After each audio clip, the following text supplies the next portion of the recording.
आज की वीडियो में हम बात करते हैं वेरी हार्ट टचिंग स्टोरी के बारे में। एक नौकरानी है जो काम वाली बाई बन कर के नहीं बल्कि रानी बन कर के रहती है। और मैडम जी, आपकी हिम्मत कैसे हुई मुझे काम वाली बाई और नौकरानी महरी जैसे नाम लेकर के पुकारने की? बुलाना तो हो तो मुझे प्यार से मेरे नाम से पुकारे। मेड सर्वेंट अपना मेड ही कहें। खान खोल कर सुन ले बीबी जी, मैं नौकरानी नहीं हूँ। मैं जिस घर में भी जाती हूँ रानी बनकर रहती हूँ। नौकरानी तो मुझे कोई नहीं कह सकता। नौकरी को तो मैं अपने जूते की नोक पे रखती हूँ। जब मन चाहे ऐसा 2 टकिया नौकरी को ठोकर मार कर चली जाती हूँ। गरज हो तो आपको मेरी मुझे नौकरी ले लो, नहीं पड़े तो बहू तेरी नौकरियाँ मेरी चप्पल के नीचे हैं। एक घर छोड़ूं तो 10 घर मुझे हाथ जोड़ के झेल लेंगे। रखना हो तो रखो, नहीं तो मैं चलती हूँ।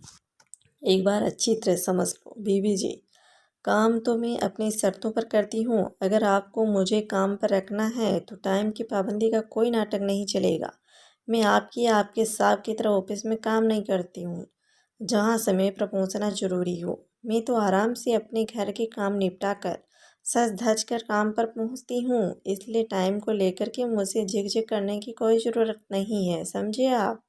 एक और ज़रूरी बात, मेरे पास अपना मोबाइल है। अपने मोबाइल से किसी से भी कितनी भी देर कभी भी कैसे भी बात करूं। आपको कोई एतराज़ तो नहीं होगा कि काम पड़ा है और न जाने इतनी देर से किससे बतियाँ कर रही है। ये भी जान लो, मुझे जब भी जितनी बार चाय की तलब लगे मुझे कड़क मीठी और स्पेशल चाय चाहिए।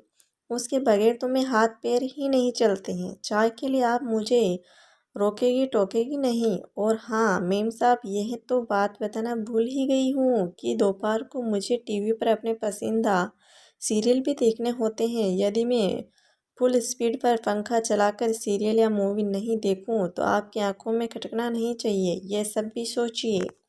टीवी पर आने वाले विज्ञापनों में मेरी जनरल नॉलेज में कितनी वृद्धि की है।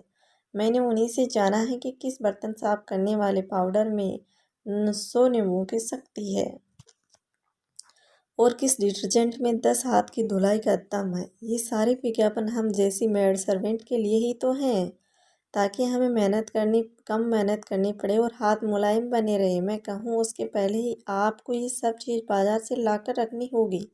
मैडम जी, पहले ही बता देना, आपके सास ससुर तो नहीं है आपके पास। मैं ऐसे गृह में काम नहीं करती हूँ जहाँ बूढ़े सास ससुर भी रहते हूँ। जितनी देर काम करो उतनी देर खुसट बूढ़िया डंडा लेकर के सिर पर सवार रहती हैं कि यह कर वो कर, क्यों नहीं किया, क्यों किया। असल बात तो यह है कि बहू पर तो उनकी चलती नहीं है, इसलिए सारी कसर वे हम जैसे लोगों पर ही निकालती है। इसलिए मुझे बूढ़े सास ससुर उस घर में काम नहीं करना चाहती हूँ। और हाँ बीबी जी, अगर आपके घर में छोटे बच्चे हैं और मैं कभी प्यार से उन्हें एक आध चपत लगा दूं तो सीधे थाने में रिपोर्ट मत करवाइएगा, समझिए आप। मेरे खुद के भी तो बच्चे हैं, वे परेशान करते हैं तो मैं उन्हें भी कोर्ट उठा देती हूँ। आपके बच्चों को भी मैं अपने बच्चों की तरह ही पालूंगी। कभी एक आध बार जरा सा हाथ उठ ही गया, उसके लिए हाय तौबा मचाने की जरूरत नहीं है। घर में सीसीटीवी कैमरे लगे होने की धमकी तुम देना ही मत। सीसीटीवी कैमरे की आंखों में और आपकी आंखों में भी तो झोल झोंकना हमें बहुत आता है। एक बात तो जान लो मैम साहब, मेरे अपने ही कुछ रूल्स एंड रेगुलेशन हैं। मेरा असूल है कि नौकरी ज्वाइन करने से पहले ही मैं इस मुद्दे पे डिस्कस कर लूँ। लेना ठीक समझती हूँ डिस्कस करना कि महीने में 4 छुट्टियाँ, एक हफ्ते में एक छुट्टी तो मुझे चाहिए ही। आपकी और आपके साहब की नौकरी में 5 डेज वीक का प्रावधान होता है। फिर मैं तो 6 डेज वीक काम करने का तैयार हूँ, पर सिर्फ इतनी छुट्टी मेरे लिए काफ़ी नहीं होगी। गाय पगाए तीज त्यौहार हो, छुट्टियाँ मुझे मिलेगी कि नहीं, इसके लिए अलावा कभी मैं खुद बीमार पड़ी तब तो कभी अपने पति बच्चों को बीमार बताकर छुट्टी करूँगी, कभी रिश्तेदारों में शादी तो कभी मौत का बहाना बनाकर छुट्टी करूँगी। इसके अलावा जब आपके घर में मेहमान आने वाले हो तब तो मेरी छुट्टी करना बनता ही है। बहानों की कोई कमी नहीं है मेरे पास। आप कहो तो छुट्टी करने के 101 बहानों पर किताब लिख दूँ, पर क्या करूँ बीवी जी, आपकी तरह पढ़ी लिखी तो हूँ नहीं, पर पढ़े लिखो लोगों को कान कतरती हूँ। बीबी जब एडवांस लेने के बारे में भी बात कर लें तो अच्छा रहेगा। एडवांस लेने की भी 101 बहाने हैं मेरे पास। गरज है तो आपको मेरी थोड़ी नान नुकर के बाद एडवांस तो आपको देना ही पड़ेगा, क्योंकि कोई दूसरा चारा ही नहीं है आपके पास। कहो 4 से 5 हज़ार का एडवांस तो ऊँट के मुंह में जीरा है। मेरे लिए इस एडवांस की रकम में हर महीने वेतन में से सिर्फ 200-300 ही कटवा कर चुकाऊंगी, और किसी दिन सिर घूम गया तो आपको छोड़कर एडवांस लेकर रफू चक्कर भी हो जाऊंगी मैं। हाथ की सच्ची हूँ, ये तो मैं डंके की चोट पर कहती हूँ। जहाँ भी मैं कहीं काम करती हूँ उन्हें पूछकर देख लो, आज तक उनकी एक सुई भी गायब नहीं हुई। सुई मैं क्यों गायब करूँगी? हाथ की सच्ची हूँ। न सुई तो नहीं, पर बाकी चीज़ों में इतनी सफाई से गायब होती हैं कि कोई मुझ पर शक भी नहीं कर सकता, क्योंकि मैं खुद को कुछ नहीं करती हूँ, पर दूसरों को खबर तो दे सकती हूँ। घर के सारे लोगों की दिनचर्या मुझसे ज़्यादा किसी मालूम नहीं हो सकती है। घर में कौन कब आता है, कौन कब जाता है, अलमारी की चाबी कहाँ रहती है, कीमती चीज़ें कहाँ रखी होती हैं, कब छुट्टियां मनाने शहर से बाहर जाने का प्रोग्राम बनता है, इन सब की मुझे खबर रहती है। मैं कुछ नहीं करती हूँ। मुझसे भेद लेकर के हाथ की सफाई तो कोई और दिखाता है। मुझे रंगे हाथों पकड़ना आपके बस की बात नहीं है मैडम जी। अब थोड़ी पर्सनल बात भी हो जाए, थोड़ी रोमांटिक बात है ये। वह क्या है कि आपके साहब या जवान हो रहे साहबजादे को रिझाने में 101 तरीके हैं मेरे पास। अब झाड़ू पोछा करते समय मेरी साड़ी पिंडलियों से ऊपर हो जाए, और वह तो होगी ही।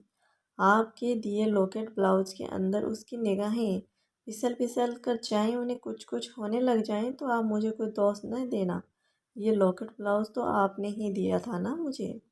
फिर उसके बाद साहब मौका देकर किसी न किसी बहाने से आपके नौजवान साहबजादे कॉलेज के पीरियड गोल कर वक्त बेवक्त घर आने से लग जाएं, तो ये मेरी क्या गलती है? साहब या साहबजादे आपसे छिपकर थोड़ी बहुत ख्वाहिश मुझे दे दें तो आपको इतराज़ नहीं होना चाहिए।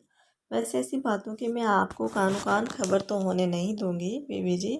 एक मज़ेदार बात तो आपको मालूम ही नहीं है। आप तो सपनों में भी सोच नहीं सकती हो कि आप लोगों के घरों में काम करने वाली हमारी जैसी मेड सर्वेंट जब आपसे मिलती हैं तो कैसी कैसी बातें करती हैं। आप सुनेगी, हंसेगी या फिर गुस्सा भी करेगी? हमारी बातचीत का मेन टॉपिक, हमारा टारगेट तो बस आप लोगों को रहता ही है। सब में अपनी अपनी मालकिन के उन रंग रूप और स्वभाव के अनुसार कोई मज़ेदार निक नेम रख रखे हैं।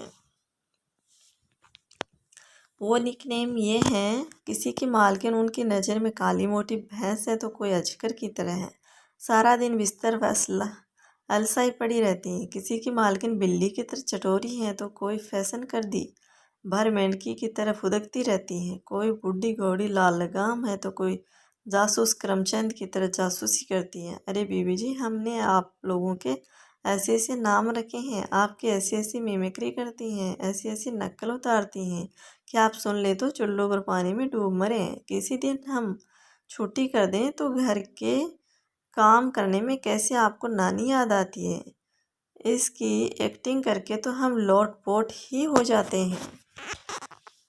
Please video like and subscribe जरूर करिएगा, क्योंकि आपको ऐसी इंटरेस्टिंग स्टोरी सुनने को मिलेंगी।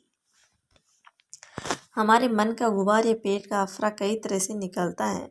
कॉलोनी में किसके घर क्या चल रहा है, किसका किसके साथ चक्कर चल रहा है, कौन किसके साथ रंगे हाथों पकड़ी गई है, किसके घर में तीसरी औरत या तीसरे मर्द को लेकर पति पत्नी में कुत्तों की तरह लड़ाई छिड़ रहती है। इन झूठी सच्ची खबरों को तिल का ताड़ बनाकर अपनी तरफ से ढेरों नमक मिर्ची लगाकर हम अपना तो मनोरंजन करती ही हैं। फिर ये है खबर हमारे मुखारविद के घर घर जाकर मालिकिन के सामने ब्रॉडकास्ट होती हैं। सिवा उनके खुद के घर के खबरों के हमारा ये न्यूज़ चैनल बहुत ही लोकप्रिय है।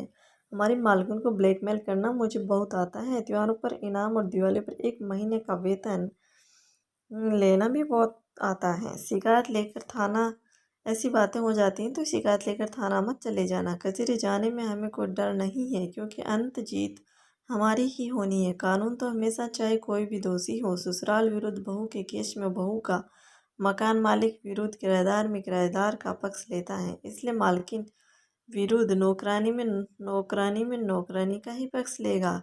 इसका हमें पूर्ण विश्वास है। हम सर्वव्यापी हैं, हम सर्वशक्तिमान हैं। आपको काम पे रखना हो तो रखो, नहीं तो मैं चली जाती हूँ। प्लीज़ वीडियो अच्छा लगे तो लाइक एंड सब्सक्राइब जरूर करिएगा, नोटिफिकेशन क्लिक कीजिएगा। अदर स्टोरी आपको मिलती रहे।